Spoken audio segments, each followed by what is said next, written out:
来这个是国民党台北市议员杨石岛，和伊办公室的主任来指控，讲伊恶意改聘、欠伊薪水，搁来硬扛讲杨石岛牵涉到这个违建关税甲超酒店等等的事项。杨石岛是讲这是我污，伊讲就算家己毋是一个上好的头家，但是嘛绝对袂来做违法的代志。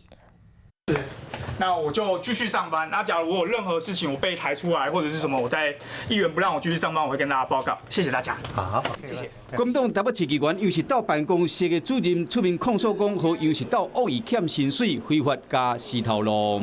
当初他依约跟我说薪水4万块整，但是他没有经过我的同意，擅自伪造文书，把我的薪水改成3万2千块，标准惯老板的行为。4万是选举的价格，跟我们如果真的选上到议会的价格那是不一样的，那他也都接受。后来我们在办公室有再一次会谈，那这一次会谈的结果，他就是3万5。虽然这个主任指控，这个杨石岛本来讲好是4万，最后会3万2，协调后讲好的3万8，嘛剩3万5。不过杨石岛讲，这个主任无做美术的编辑，嘛无开市政的记者会，薪水才会无派遐济。他那时候跌倒，没有人，我们办公就我一个助理，那时候我就一个人站在吉普车上面，帮他在大安区、文山区四处的奔走。因为这个词我完全否认啊。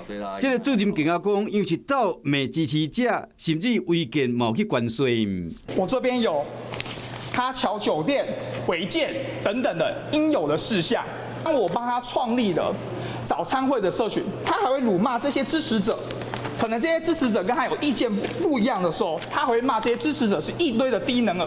那应该是开玩笑的，或者是谁的支持者是低能儿吧？他可以去查会刊或者是协调会，我没有瞧过酒店，所以我不知道他这个指控从哪而来。双方讲法无共款，不过这个主任伫今日议员继续去办公室上班，这两个人的战火恐惊无遐简单就停。Hello， 我是郑慧良，想要抢先掌握最及时的新闻资讯吗？赶快订阅、按赞、开启小铃铛，锁定华视新闻的 YouTube 频道。